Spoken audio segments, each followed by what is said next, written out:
紙皮嗰陣時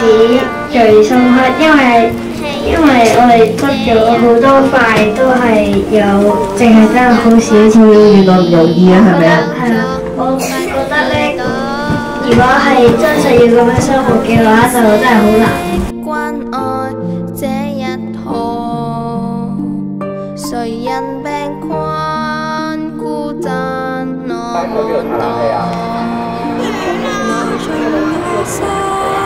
啱啱咁樣份湯房俾我哋體驗到佢哋嘅辛苦，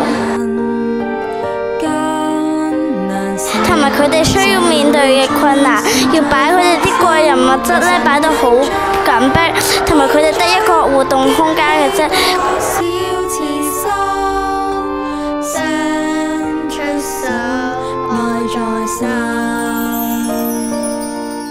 啱啱我哋聽完你嘅分享咧，我哋了解到佢哋嘅感受同埋希望啦。佢希望咧可以住到公屋，有更好嘅陽光俾佢曬太陽。